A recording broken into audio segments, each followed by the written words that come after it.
ఇటీవల కాలంలో నేనుండేటువంటి అపార్ట్మెంట్లో దాదాపు ఒక 200 ఫ్యామిలీస్ దాకా ఉంటాయి అపార్ట్మెంట్లో. అందులో ఒక బీసీ నాయకుడిని అధ్యక్షుని చేసినాం. అప్పుడే అయిపోలే, ఇంకా బీసీ నాయకుడిని అధ్యక్షుని చేస్తే ఆయన మెల్లగా ఒక కథ కట్టిరు. కథ కట్టి అతన్ని తీసేసి మళ్ళీ ఎలక్షన్ పెట్టి 2-3 రెడ్లు అయ్యి మళ్ళీ కూర్చున్నారు అక్కడ. అయితే నేను ఒకసారి కార్ పార్కింగ్ కాడికి పోతే ఒక రెడ్ ఆయన వచ్చిండు, ఎలక్షన్ అయిపోయిందన్న మనమే గెలిచినామంటే మీరైతే ఎవరని నేనన్నా. ఎవడు పెట్టమన్నాడు మిమ్మల్ని ఎలక్షన్, ఎవరికి చెప్పారు మీరు? చెప్పిన తర్వాత ఇక రావయ్య అని పిలిచి ఎన్ని ఇండ్లు ఉన్నాయా మీ అని చెప్పానన్నా. ఎన్ని ఇండ్లు ఉన్నాయి? 11 వెళ్తాయి, అందులోకి ఒక పేరు ఇరా మీరు అని చెప్పి. మిగతా ఎవరిని తీసుకోవాలో మేము చూసుకుంటాం, మీ ఒక పేరు రోస్టార్లో దక్కితే మీకు దక్కొచ్చు ఒకటి అని చెప్పిన. అంటే ఇట్లా ఈ రకంగా అడిగేటోడు లేక కుక్కల సంఘానికి వాళ్ళే అవుతారు, అన్నిటికీ వాళ్ళే అవుతారు. పొద్దుగాల ఒక ఆయన నాకు ఫోన్ చేసిండు, మళ్ళా అంటే అప్పర్ క్యాస్ట్ అయినా అసలు ఎవరి మీద నీ పోరాటం? తీన్మార్ మల్లన్న ఎవరి మీద నీ పోరాటం? నా మీద అని చెప్పిన. నీ మీద పోరాటం ఏంది మల్లన్న? మీరు ఒకటి చాలా మా కుమారస్వామి అన్నకు బాగా ఇన్డెప్త్గా అర్థమవుతుంది, ఎందుకంటే ఆయన ఆ వేలో ఉన్నాడు కాబట్టి ఈజీగా చూసుకపోగలుగుతాడు. నా మీద ఏం పోరాటం? ఎస్, ఇప్పుడు జరుగుతున్నది మన మీద మనం చేసుకుంటున్న పోరాటమే. ఒక మనిషి శ్యామ్ ఒకసారి నిలబడు. శ్యామ్ ఉన్నాడు అంటే శ్యామ్ను ఎగ్జాంపుల్ చూపిస్తున్నంతే. భౌతికంగా కనిపించేటువంటి శరీరం శ్యామ్, కానీ లోపట అంతరాత్మ అనేది ఉంటుంది. ఇంకోటి, నువ్వు బయటికి ఎంత నవ్వినా కూడా లోపల కోపం అనేది ఒకటి ఉంటుంది చూడు, ఒకటి ఇంకొకడు ఉంటాడు లోపట. శ్యాము బయటికి ఓ శ్యాము ఉంటాడు, లోపల ఇంకో శ్యాము ఉంటాడు. తీన్మార్ మల్లన్న బయటికి ఒక మల్లన్న ఉంటాడు, లోపటికి ఓ మల్లన్న ఉంటాడు. అట్లాగే ఇక్కడ ఉన్నటువంటి అందరికి కూడా లోపల ఇంకొక వ్యక్తి ఉంటాడు, లోపల ఇంకొక వ్యక్తి ఉంటాడు. ఆ ఇంకొక వ్యక్తి కూర్చోశాం. ఆ ఇంకొక వ్యక్తి మనలో దాగినటువంటి ఇంకొక వ్యక్తి బానిస మనస్తత్వాలతో ఉన్నాడు. బానిస మనస్తత్వంతో కలిగి ఉన్నటువంటి వ్యక్తి ఏం చేస్తాడు? వెట్చాకిరే కదా చేసేది. భౌతిక శరీరమైనా లోపల ఉన్నటువంటి అంతరాత్మైనా నువ్వు వెట్చాకిరే చేయాలి. బానిస అనేటువంటి ఆలోచన నీకున్నప్పుడు ఆ బానిసని చంపి అసలైనటువంటి వీరుని బయటికి తీసుకొచ్చేటువంటి ఉద్యమమే ఇప్పుడు బీసీ ఉద్యమం. అది మన మీద మనం చేసుకుంటున్నటువంటి ఉద్యమం. ఇది చెప్పిన. మాలో ఒకడు దాగి ఉన్నాడయా దొంగ, వాని చంపేత అందుకే నేను తిరుగుతా ఉన్నానయా, ఆ లోపల దాగి ఉన్నాడు అని చంపడానికి తిరుగుతా ఉన్నా అని చెప్పిన. ఆయనకి ఏం అర్థం కాలే. అంటే అర్థమయ్యేంత తెలివి కల్లోడు కాదులే, అర్థమయ్యేంత తెలివి కల్లోడు కాదు. కానీ నాకు సుందర్ రాజ్ అన్న, మేము ఫోన్ మాట్లాడుకుంటూ అంటే డైలీ మాట్లాడుకుంటాక ఏం జరుగుతూ ఉంది ఏందని, సుందర్ రాజ్ అన్నకు ఓ రెడ్డి గారు ఎవరో ఫోన్ చేశారు. చేసి మనం ఇక్కడ సభ పెడుతున్నాం, లక్షలాది మందికి వస్తూ ఉంటుంది, దీన్ని ఎట్లా డిస్టర్బ్ చేయాలని. సుందర్ రాజ్ అన్న గోడల మీద తీన్మార్ మల్లన్న పేరే ఉంది కానీ మీది లేదు కానీ అని స్టార్ట్ చేసారు. అంటే సుందర్ రాజ్ అన్న వాళ్ళ కుట్రను గంట ముందే పసిగట్టేటోడు కాబట్టి అయితే ఏమైంది మరి అని అన్నాడు. అంటే వాళ్ళ కుట్రలు ఎట్లుంటాయో చూడరు, ఇంకా చాలా ఉంటాయి ఇటువంటి. అయితే కొన్ని దశాబ్దాల నుంచి కుట్రలు చూస్తూ వస్తూ ఉన్నాం. ఇవాళ ఈ కార్యక్రమం ఇక్కడ నిర్వహించడానికి మీ అందరి మద్దతు బీసీ సమాజానికి ఎందుకు అవసరం ఉంది అనేటువంటి అంశాలని కొన్ని నేను మీ ముందు ప్రస్తావిస్తాను.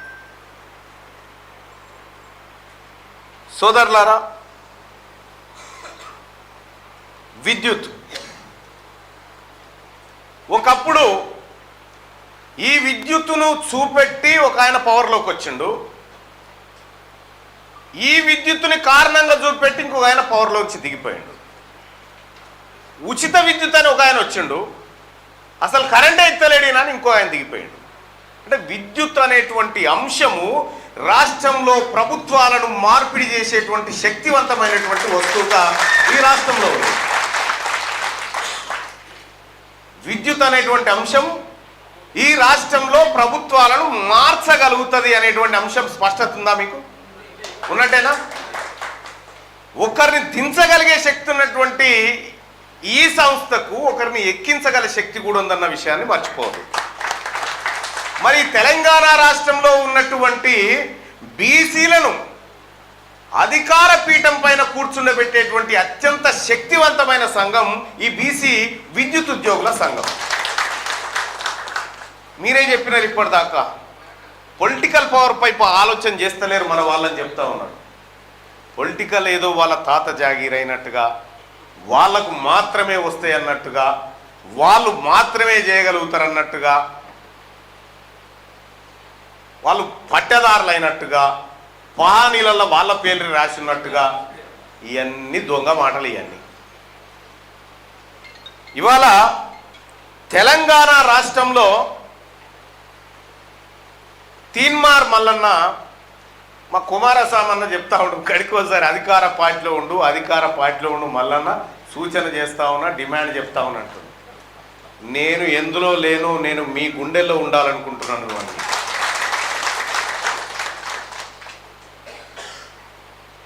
ఒక ఆయన గోడల మీద పేర్లు రాస్తారే చెడిపోతే అంటే, గోడల మీద తమ్మి మా సుందరన్న మేమందరం కలిసి ప్రజల గుండెల మీద రాసుకోబోతున్నాం మా పేర్లు అని చెప్పిన దాన్ని గడిపేస్తావు. ఇవాళ కుమారస్వామి బుక్లో అనేకమైనటువంటి అంశాలు, నేను గతంలో చూసినటువంటి అంశాలు ఇవన్నీ ఇన్ డీటెయిల్గా ఏ కులం ఎంతుంది, ఏ లెక్క ఎంతుంది, బాలసంతోల గుడిసెల ఇండ్లున్నాయి అనేవి కూడా రాసిన్నాయి. ఇలా తెలంగాణలో వెలుమోళ్ళ ఇండ్ల కంటే ఎక్కువన్నాయి బాలసంతోల గుడిసెలు. మనోళ్ళే వాళ్ళు పవర్లోకి వచ్చారు. వాళ్ళు పోయిన తర్వాత ఇప్పుడు రెడ్లు పవర్లోకి వచ్చారు. సరే వీళ్ళు వచ్చిర్రు, వాళ్ళు వచ్చిర్రు, అందరు వచ్చిర్రు. వచ్చిన తర్వాత ఏంది మళ్ళా మరి ఎమ్మెల్సీ గెలిపించినాం కదా, ఆడ పోయి 4 పనులు చేసుకొని భార్య పిల్లలు కుటుంబం ఇదంతా ఉండొచ్చు కదా. సహజంగా నాలో ఉన్నటువంటి ఇంకో దుర్మార్గుడు ఉండి నింటే, నేను వాడిని బయటిది చంపకపోయి ఉంటే వాడు నిజంగా అదే పని చేసు. కానీ ఎప్పుడైతే నా శరీరంలో దాగి ఉన్నటువంటి బానిసను బయటికి తీసి వాడిని చంపినో వాళ్ళకి ఇప్పుడు నిద్ర పడతలేదు. మా పనివాడు ఎటుపోయారని ఇంట్లో ఆడతాం, లేడు చచ్చిపోయిండు. బానిసను చంపిన కాబట్టే ఇవాళ బరిగీసి నిలబడగలిగినాం. ఇక్కడ ఎక్కడ చూసినా యుద్ధంలో మనం కూడా మన శరీరాల్లో దాగున్నటువంటి చిన్న చిన్న విద్యుత్ ఉద్యోగులు ధర్నా చేసిరు. సుందర్ రాజన్న టీచర్ల సంఘం అంతా ధర్నాలు చేసిరు. మీరు ఏమనుకుర్రు? ఇప్పటిదాకా చెప్తా ఉన్నారు, తెలంగాణ వస్తే చాలు మన ఉద్యోగాలు వస్తాయి, మనకి వస్తాయి. ఇట్లే మనమంతా బీసీలమంతానేమో ఏం కావాలి ఇక్కడ తెలంగాణ ఒకటి, తెలంగాణ వస్తే చాలు మాకు. వెలమోళ్ళు ఏం చేసిరు? తెలంగాణ ఒక్కటి చాలంటే నో తెలంగాణ కావాలి, తెలంగాణలో వచ్చే అధికారం కూడా మాకు కావాలని చెప్పారు. ఒక బానిస ఆలోచించేది ఇట్లుంటుంది, ఒక క్షత్రియుడు ఆలోచించేది గట్లుంటుంది. అంటే మనం ఎట్లెందుకు ఆలోచించలేదు? తెలంగాణ రాష్ట్రంలో వచ్చే అధికారం బీసీలకు దక్కాలని మనం ఆ రోజు డిమాండ్ చేస్తలేం కదా. తెలంగాణ వస్తే చాలనుకున్నాం. ఏం చెప్తావు? తెలంగాణ వస్తే ఏం మార్పు వస్తుంది? తెలంగాణ వస్తే ఎట్లా మార్పు వస్తుంది? రాదు. ఎప్పుడైతే ఈ తెలంగాణలో అధికారం నీకు వస్తుందో అప్పుడు మార్పు వస్తుంది. నువ్వు అధికారం లేనటువంటి చోట నీకు హక్కులు ఎందుకుంటాయి? అన్న చెప్తా ఉన్నాడు కదా చాలా చక్కగా, భారత రాజ్యాంగంలో నీకు వాటానే లేదు, భారత రాజ్యాంగంలో నీకు వాటా దక్కలేదని చెప్తా ఉన్నాడు. అది నీ కోసం రాయబడలేదనేటువంటి విషయాన్ని కూడా స్పష్టంగా చెప్తా ఉన్నాడు అన్న కుమారస్వామి. అది చాలా పెద్ద చర్చ పెట్టాల్సినటువంటి సబ్జెక్ట్. అది ఎప్పుడు భారత రాజ్యాంగం నిన్ను గుర్తించింది?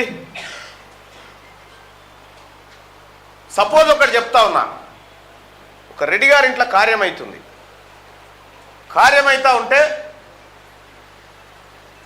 వీళ్ళు తిన్నాక ఇంట్లో పనిచేసినటువంటి వాళ్ళకు, దళితులకు, వాళ్ళకు వీళ్ళకు పెట్టి, అరే ఆడ బయట వాడు వాడిని కూడా 4 మెతుకులేరా అంటే అప్పుడు అందింది బీసీలకు.